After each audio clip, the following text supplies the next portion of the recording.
grifando essa palavra em nome de Jesus, porque é uma palavra de Deus para o seu coração. Lucas, no capítulo 24, amados.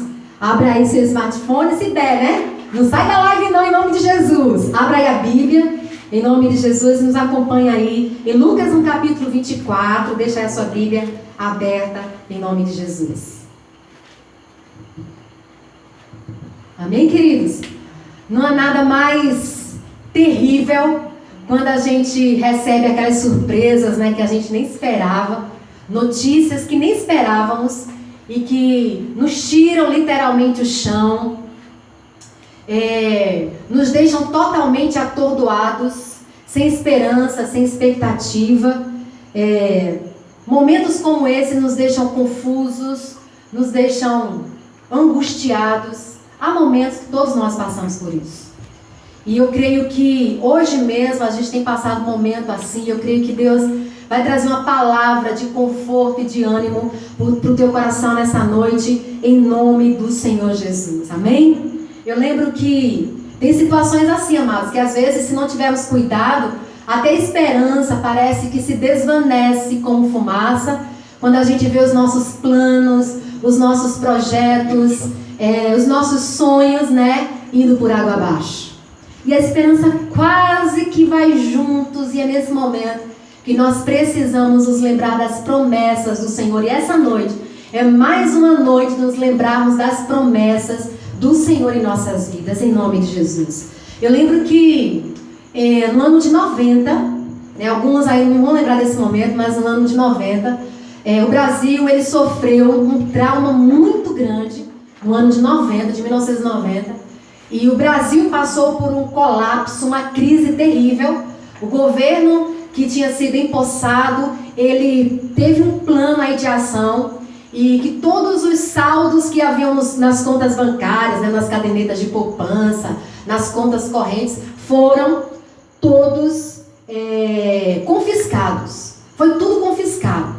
Então, todas aquelas pessoas que tinham lá seu dinheirinho guardado no banco, tinha essa segurança, né, que estava fazendo lá a sua meiazinha, de repente foi confiscado tudo e a nação entrou no colapso.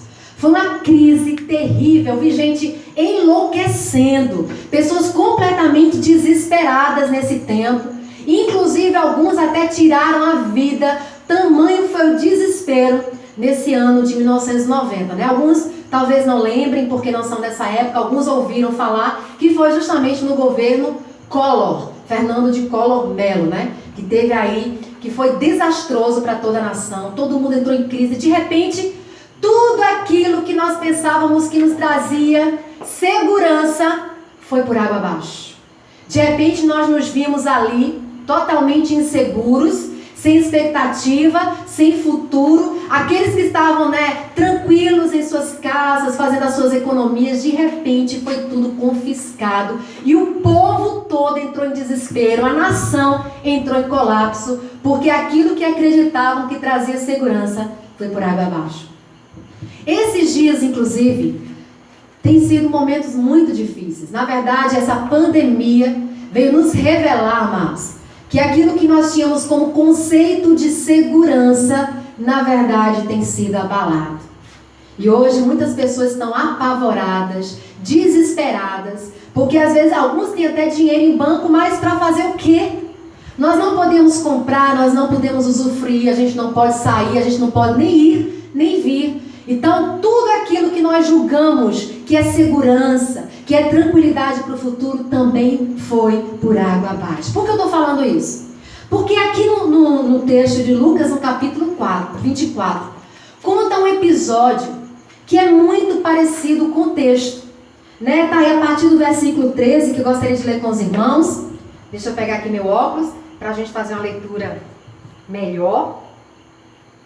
Lucas, no capítulo 24, a partir do verso 13, diz assim: E eis que no mesmo dia iam dois deles para a aldeia que distava de Jerusalém 60 estágios, cujo nome era Emaús.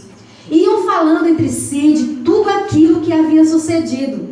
E aconteceu que, falando eles e fazendo perguntas um ao outro, o mesmo Jesus se aproximou e ia com eles. Mas os olhos deles estavam como que fechados, para que não reconhecessem. E ele lhes disse: que palavras são essas?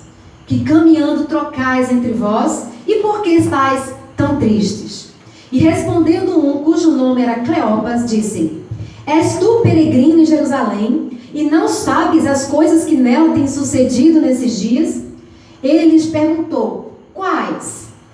E eles lhe disseram: as que diziam a respeito de Jesus o Nazareno, que foi homem, profeta poderoso em obras e palavras diante de Deus e de todo o povo. E como os principais sacerdotes e os nossos príncipes o entregaram à condenação da morte e o crucificavam. E nós esperávamos que fosse ele o que remisse a Israel. Mas agora, depois de tudo isso, e já é hoje o terceiro dia desde que essas coisas aconteceram. Que o Senhor possa aplicar a sua palavra em nosso coração nesta noite, em nome de Jesus. Amados, era um domingo como esse. 2 discípulos do Senhor estavam saindo de Jerusalém e caminhavam agora para Emaús. Era domingo, já finalzinho da tarde. Estavam ali angustiados, decepcionados. Estavam ali confusos, totalmente perplexos, sem entender nada do que estava acontecendo.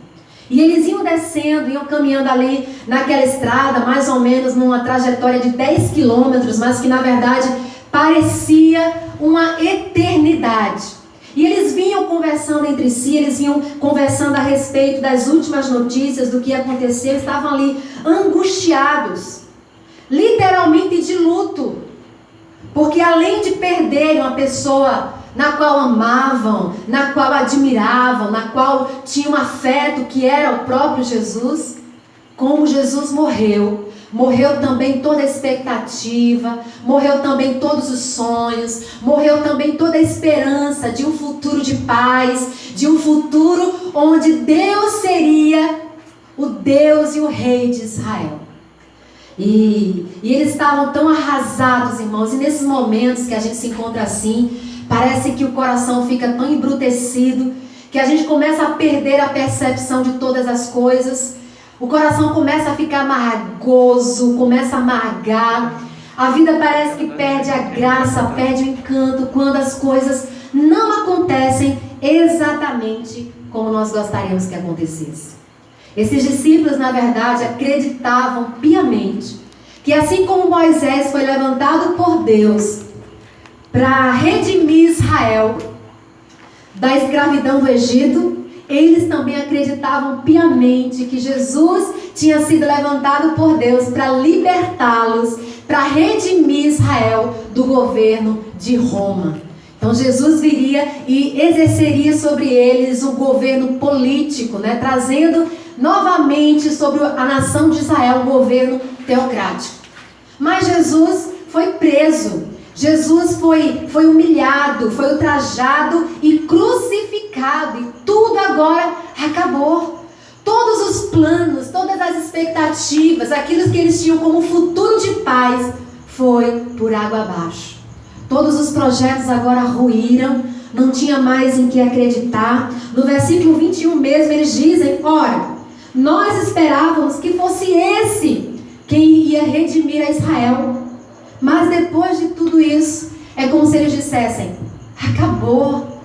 Não há mais em que acreditar, não há mais em que esperar, não há mais em que acreditar, acabou tudo. Não há mais em que orar, não há mais em que esperar. Acabou a nossa esperança, acabou a nossa expectativa.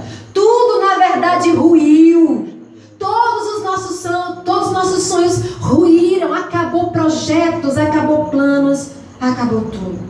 Eles estavam tão mergulhados na tristeza, amados, que abandonaram completamente a fé, abandonaram as suas crenças, abandonaram as suas convicções.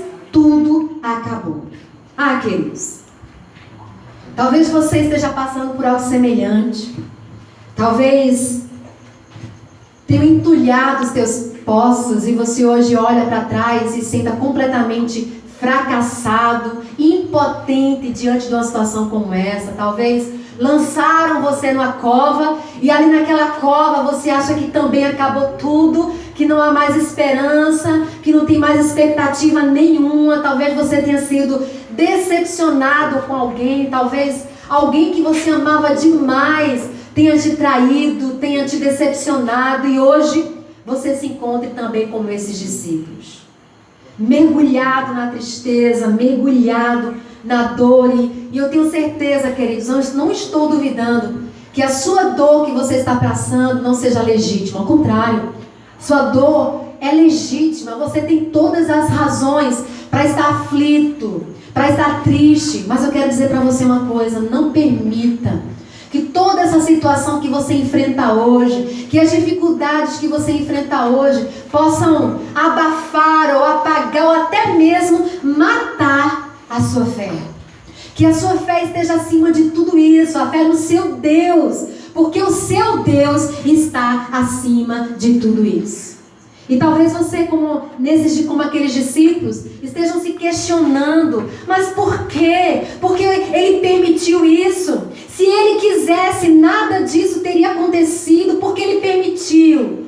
Amados, ainda que não entendamos o caminhar do Senhor, ainda que não entendamos os caminhos do Senhor, ainda que não entendamos os planos do Senhor, Ele não nos condena por isso, porque nós somos completamente limitados para entender planos e propósitos de um Deus ilimitado. Ele não nos condena por isso.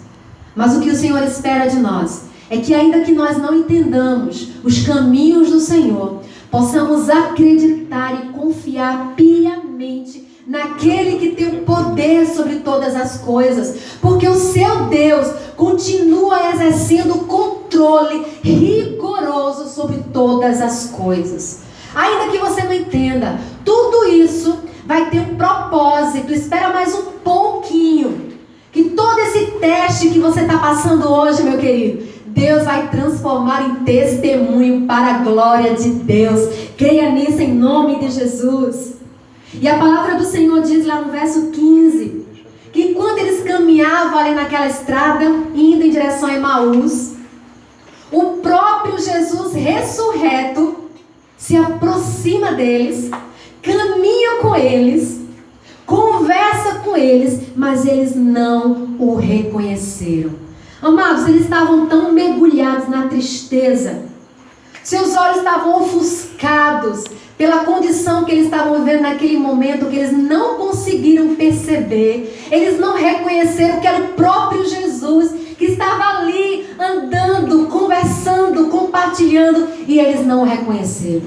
Quantas vezes nós passamos por momentos difíceis na vida, nos sentimos amargurados e muitas vezes alguns até revoltados, críticos, desapontados com o Senhor, e não percebem muitas vezes a graça do Senhor cercando a sua vida, a graça do Senhor te dando mais uma oportunidade de curar, de tratar, de gerar saúde aí no seu interior, de sarar tuas feridas, mas você prefere se fechar, você prefere estar aí incluso, prefere estar reprimido nas suas dores, nas suas tristezas, e não percebe o quanto a graça do Senhor tem te favorecido, e não percebe o quanto a graça do Senhor tem te possibilitado a chance de restauração, a chance da cura, a chance do milagre. Amados, o milagre estava diante dos olhos deles e eles não perceberam. Presta atenção, para você não estar tão ofuscado, tão mergulhado nessa tristeza que você vive hoje e não perceba a mão do Senhor te dando livramento, te protegendo e guardando a sua vida. No verso 17, então, o Senhor Jesus pergunta para eles: o que foi que aconteceu? Do que você vem tratando aí no caminho? Do que vocês vêm discutindo? Por que vocês estão tão tristes? E rapidamente um deles então começa a jogar para aquela pessoa que estava ali com eles, contando todas as razões, os motivos e as circunstâncias deles estarem tristes, estarem desapontados, estarem desanimados. E eles ainda comentam: olha, você não sabe, você vindo ali de Jerusalém não sabe dos últimos acontecimentos? Jesus, aquele que nós acreditávamos que ia redimir Israel, o povo de Israel, a nação de Israel, foi preso, foi crucificado. Inclusive hoje mesmo até algumas mulheres meio histéricas chegaram dizendo que o túmulo estava vazio, chegaram dizendo que ele havia ressuscitado, delírio de mulheres. Então aí no versículo 25 Jesus responde: ó nécios e tardos de coração, por que vocês são tão tardios em perceber? A percepção de vocês está atrasada. Essa sexta-feira do luto, da aflição, da angústia passou, meu querido. Hoje é domingo. Hoje é domingo, domingo da ressurreição. Toda essa tristeza está reservada para sexta-feira. Hoje é domingo, dia do milagre, dia da ressurreição, dia da manifestação do Filho de Deus. Sabe o que Jesus está nos ensinando aqui? Ele nos traz uma boa notícia para as nossas vidas. Que o mesmo poder que levantou Jesus dentre os mortos é o mesmo poder que quer te levantar nessa noite. Quantas pessoas hoje têm vivido em luto, têm vivido em tristeza, em angústias, por causa de uma decepção que passou no passado, por causa de uma traição, por causa de um momento difícil que viveu e não consegue se livrar, e de repente a vida ancorou-se nessa decepção, a vida ancorou-se na mágoa, a vida ancorou-se nessa tragédia. Meu querido, sexta-feira passou. Olha quanto tempo você tem sofrido, olha quanto tempo você tem guardado essa mágoa. Jesus pode te libertar nessa noite. O poder que levantou Jesus dentre os mortos nessa noite está aqui para te dizer que a tua história não terminou, a tua história não teve fim nesse problema. A tua história ainda tem muita coisa para acontecer, tem muito milagre para viver. A tua vida não parou na sexta-feira, a tua história não acabou na sexta-feira. Tem milagre aí pela frente, tem poder aí na frente, tem milagre, tem coisas extraordinárias de Deus para você viver. Ainda que nesse momento os seus olhos ainda estejam ofuscados, que nessa noite a sua fé possa sobressair a tudo aquilo que você vê. E que o mesmo poder que levantou Jesus dentre os mortos te levante nessa noite, porque a sua vida não acabou. A nossa vida não terminou nessa pandemia. Nós viveremos, nós passaremos por tudo isso e vamos glorificar o nome do Senhor, porque nós vamos olhar para trás e dizer: Senhor, bendito seja teu nome, porque o Senhor me ajudou a superar e a passar tudo isso. Nesse instante eu quero orar por você, meu querido. Quais foram as notícias que você recebeu nesses dias? Quais são as notícias que têm trazido tristeza para o teu coração? Vou pedir para Danilo me ajudar aqui. Quais são as tristezas aí que estão no teu coração? As notícias que têm trazido tristeza. O que foi que aconteceu lá no passado que a sua vida ancorou lá e não conseguiu desenvolver mais, você não conseguiu viver mais, parece que a vida acabou? Ah, meu querido, eu quero dizer para você hoje, Jesus nessa noite dá mais uma nova oportunidade. Perceba a graça do Senhor mais uma vez nessa noite, te dando mais uma oportunidade de você experimentar esse milagre. E que haja milagre no teu coração nessa noite. Que haja milagre aí no teu coração nessa noite, em nome de Jesus. E que você continue crendo. Que você continue perseverando. Se o milagre ainda não aconteceu, é porque o tempo ainda não chegou, mas vai chegar. Vai chegar, o momento do milagre vai chegar. O momento do milagre vai chegar e todo esse problema, esse mal que hoje te assola, vai passar em nome de Jesus, porque essa situação não é para te matar. Essa situação não é o teu fim. A tua vida não termina.